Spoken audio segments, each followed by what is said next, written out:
On Mother's Day and Father's Day, I try to find something that's practical for both of those days. And I guess if there's a question that Linda and I get asked more than any other question by younger people, it's questions like this. How did you do it when your kids were young? What did you do? How did you discipline? How did you decide what rules or guidelines or things to put in place in your family? So I thought that on this Mother's Day, the time we had left, I would give you some insights into things that Linda and I did, things that we wish we had done. It certainly doesn't exhaust the topic of parenting, but it might give you some ideas that you can pursue. And if it's a tool that you can use as a mom or dad, then great.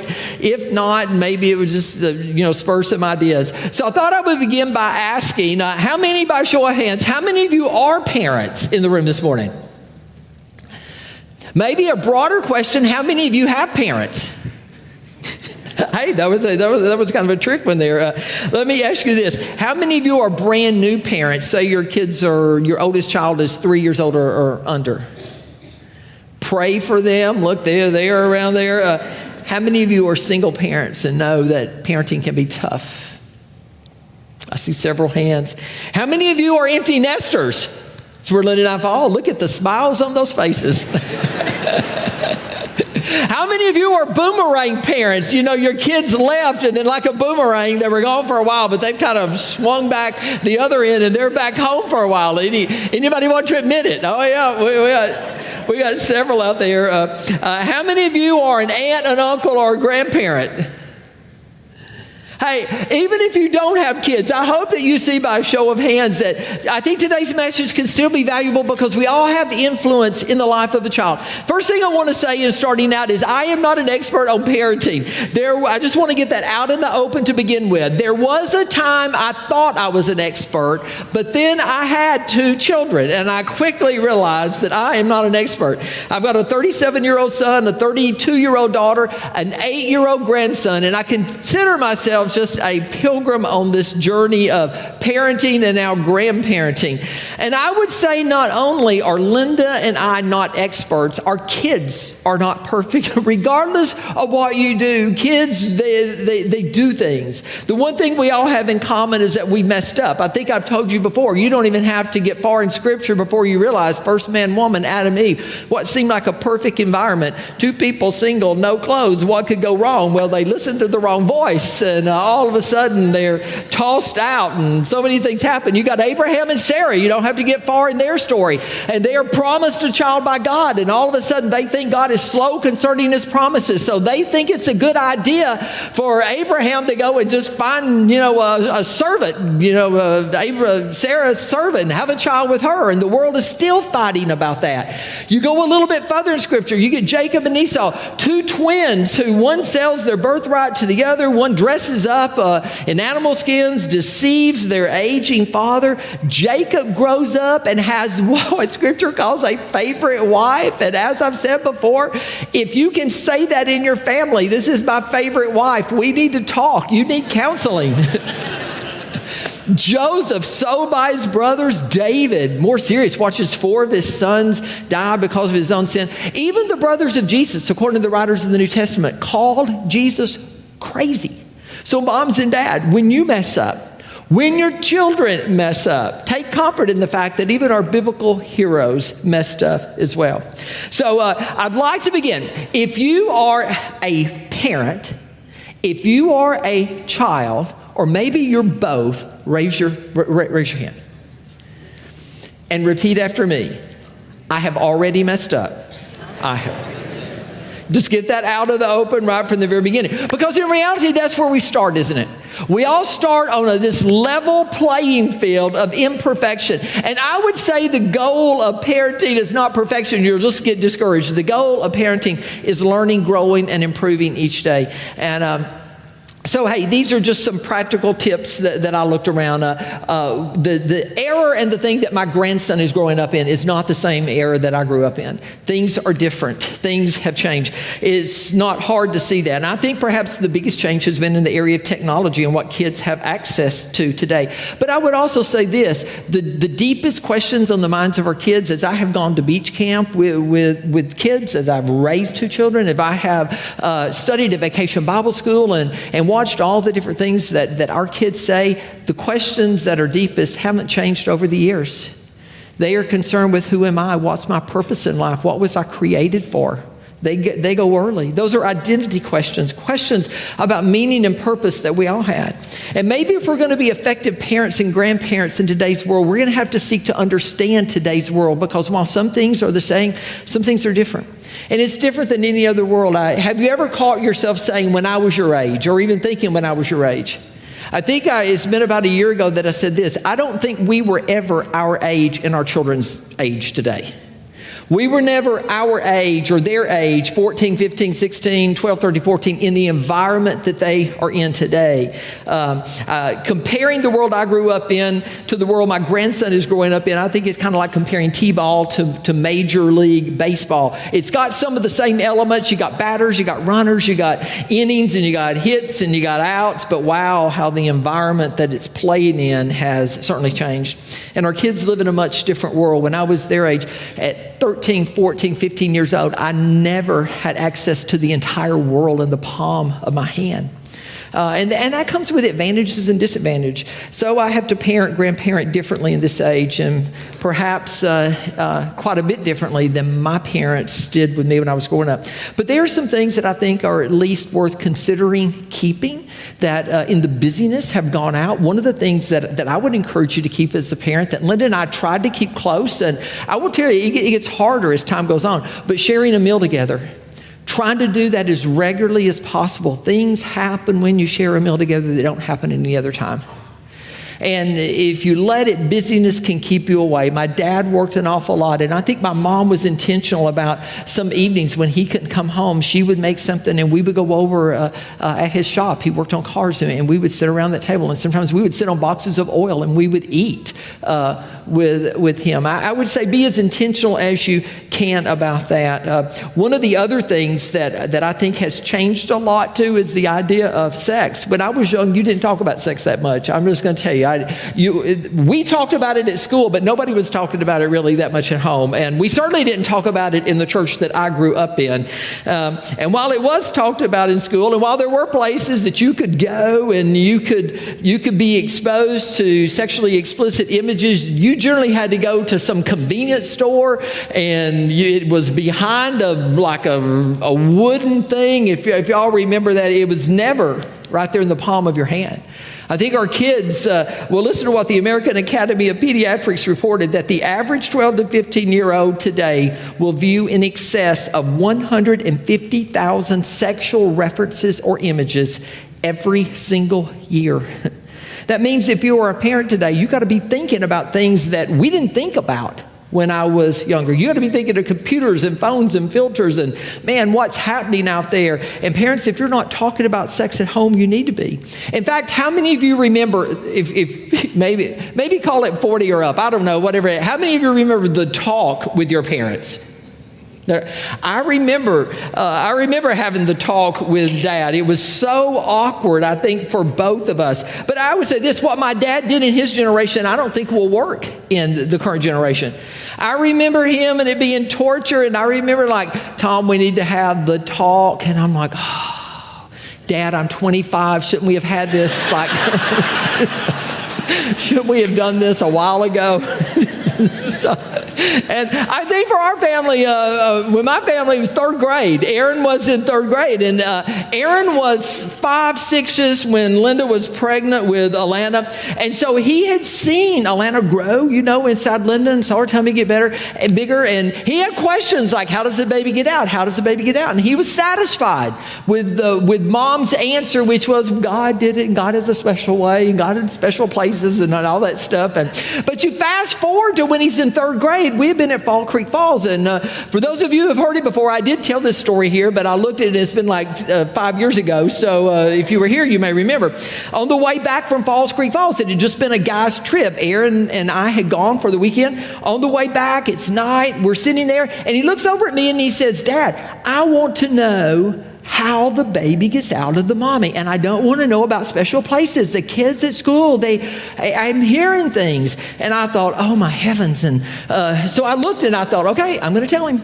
But I said, you cannot tell any of your friends this. I said, I do not want to get a call from a teacher or a principal saying that you've been talking about this, because every mom and every dad has to tell their own son or daughter about this topic. Well, he says, okay. Well, I told him, I'm driving. He is sitting there, in the passenger seat, looking straight ahead.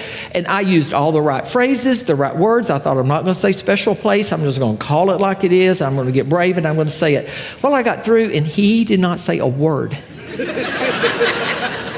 He just stared straight ahead. Finally, I broke the silence and I said, do you have any questions? He goes, nope. Then he said this, you don't have to worry about me telling any of my friends that. And then he added, because none of my friends would believe it. And so I say it's different now because we had the talk. I would say this, the way it's different. You can't have the talk anymore. You need to be having the talks in your home. It needs to be consistent. It needs to start earlier. I just read, again, American Journal of Pediatrics said overall in America, maybe not be our environment right here, I don't know, but overall in America, the first sexual experience for 67% of kids happens at the age of 12. That is 2 years earlier than it was 5 years ago, at the age of 12. So we need to be talking earlier. We need to be thinking about it earlier. And it needs to be on our radar. It needs to be talks plural. I had to seek out sexual stuff. Today's kids see, if they're right, 150,000 sexual references or images a year. And what I call Christian parenting has become harder and harder, especially in a world that tries to pull us away from Christian world views. One of the first verses that meant a lot to Linda and I as a parent, we went to a young parenting class. And I've got to attribute this to Dr. Steve Flatt at the church that we attended.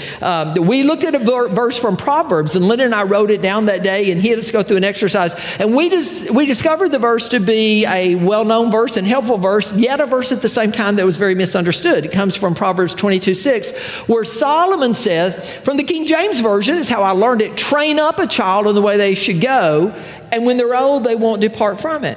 Well, from that very first word, train, is the first word that jumped out at us. It's active. That as a parent, you have to be active in the process. You can't just sit back and hope that your kids learn something, because probably if you're not the one telling them, they're going to learn some version of it. And then I think the second thing I looked at was this, in the way they should go. And then in the way they should go struck us two ways. One was spiritually.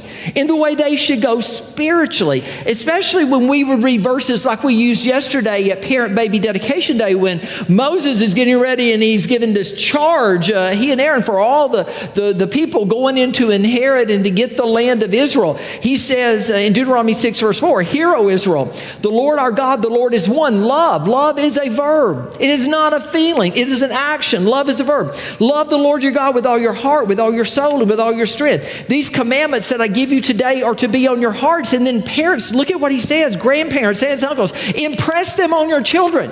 Talk about them, not randomly.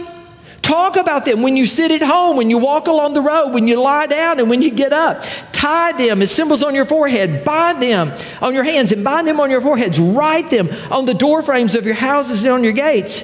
Moses told the children of Israel, if you want to live long in the land, this is what it's going to take. Parents, Moses was saying, be intentional. So we knew that training up our children that part of that was spiritual for us.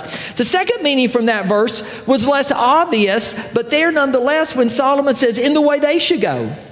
Not only do you train your children up spiritually, but you train them up in the way they should go.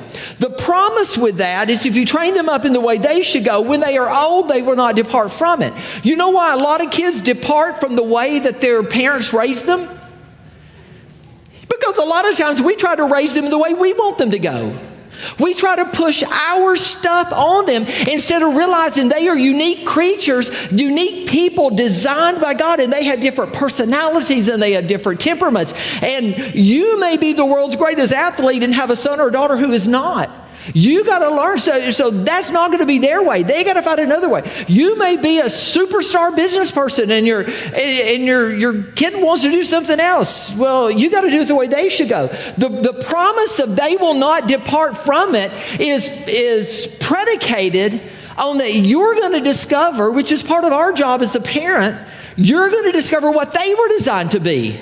Not what you hoped them to be, not what you wanted them to be, but what they were designed to be. And you know why they won't depart from it?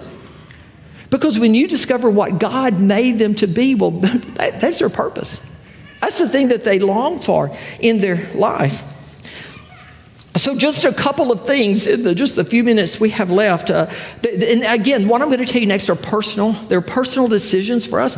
Take them, use them, ignore them, whatever you want to. If they work for your family, I hope they're good. The first goal that we had that we actually wrote down, it really set the stage to all the other ones. I put it on the screen. Linda and I from early on knew that we wanted more than good kids. We wanted godly kids. We knew that we wanted godly kids. And we thought there was a difference. Now, they can be the same, but in many families, we saw differences there. We saw families that seemed so preoccupied in what the school was doing and what the community was doing, that they were there. And when it came over to the activities of the church, they were missing. They were like MIA, or they might show up here, or they might show up there. They were so intent and busy with those other pursuits that they never had time for what we call godly pursuits. And we would see kids who served in every organization but did very little in terms of what their church had going on. And over the years, you know what I have discovered? I have discovered it to be true almost universally. The parents who show up and say, well, the youth group doesn't really mean much to my kids, are usually the parents who had their kids in everything but church. That is usually how that goes. Not always, but usually. And still occasionally I'll hear parents say, well, my child doesn't fit in. They don't feel comfortable. More often than not, I see parents who have not made church or youth group a priority in their life. It's just one to-do thing on this list of hundreds of to-do things they have. And to be honest, most of the time those other things won out. And we knew for our family that we didn't want that. So we made a decision, I think, that was a game changer for us. Again, it's on the screen if it works for you. We would not, as a family, pursue any activity that consistently, there's our word, doesn't mean never, but we would not, as a family, pursue any activity that consistently kept our kids from being an active part of the youth group or church family. We just decided early on that was not for us. And to go along with that, we said this: we would not discipline our kids by keeping them away from an activity of the church or an activity of the youth group. I've heard it all my life. I'll still hear parents today, and I'll miss somebody or I'll call and say, well, they acted up, so we kept them from youth group. I think that, I just a personal opinion, take it for what it's worth. I think it's the worst decision in the world you could ever make as a parent. If you're going to punish them, surely you could be more creative than taking them away from the thing that their forever is tied to, God and His family. Because get this, God put us in a family, the church. And to discipline our kids by keeping them away from God's family, I think you need to rethink that if that's something you got going on. And that goal of wanting godly kids, well, it influenced other things we did as well. It really set the stage. It determined what kind of movies we would watch in our house. Now, when my kids were growing up, we didn't have what we had today. We had Blockbuster and those things, and we didn't even have those when we first started. I mean, I think our kids were 9, 10, 11 before you could go to a store. You could rent this little thing, come home, put it in a box and watch it. But early on, we decided this: we're not going to bring anything into our house if we don't talk that way. Why would we use the money God has given us and go out and pay and bring that into our house? It just seemed inconsistent to us. That role of godly kids determined the way that the way that we allow our children to dress and the way that Linda and I would dress ourselves. And I would say this: having raised a boy and having raised a girl, girls are much harder. They are much harder in that department. And there were times, I remember that phase where people would wear things, girls, and there would be things that rode across their rear end. And I would think, oh, please don't want to do that. Because, it just makes you want to look like, well, what do they got written across there? Anyway, I may digress. But I remember talking to Alana and saying, before it came up, and here's the thing, before he came up with her, we looked at her and we said, Alana, we want to dress in a way that reflects the glory of God and not the glory of us. We want to dress in such a way that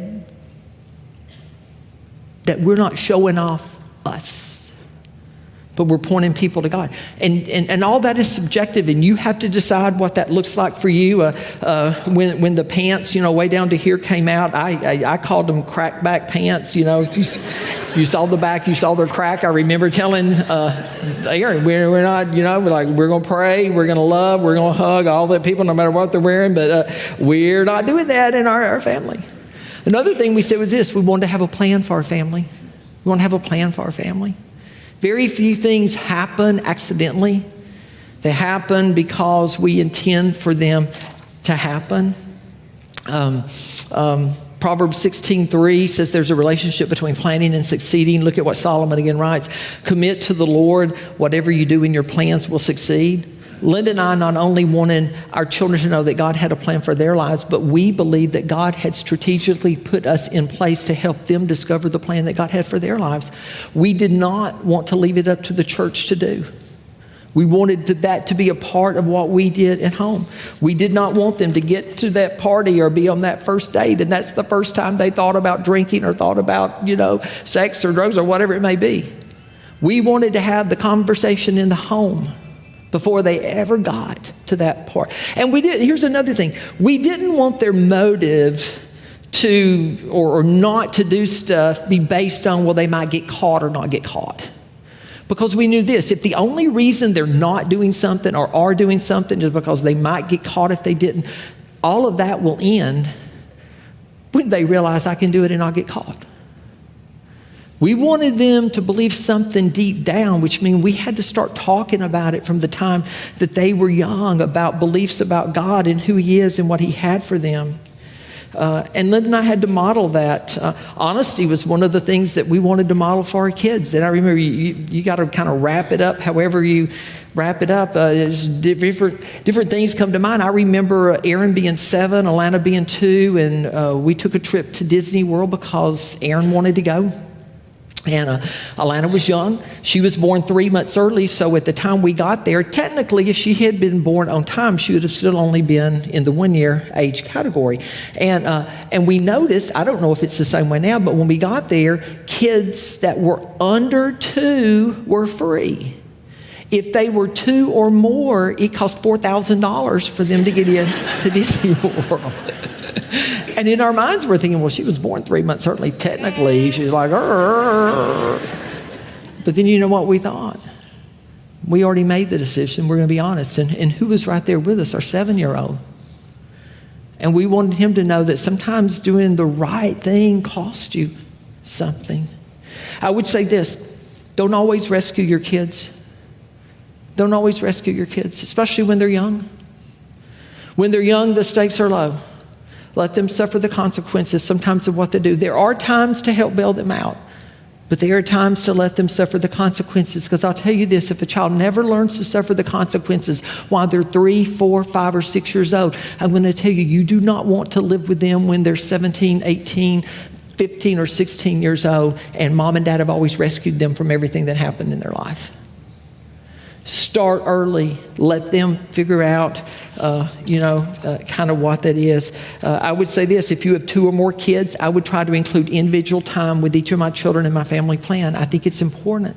Presence matters. It was on that trip that Aaron, it was on that trip, just he and I, when we decided to do something. And it was my goal every year to at least have a day or a weekend that I spent alone with Alana and I spent alone with Aaron when they were growing up.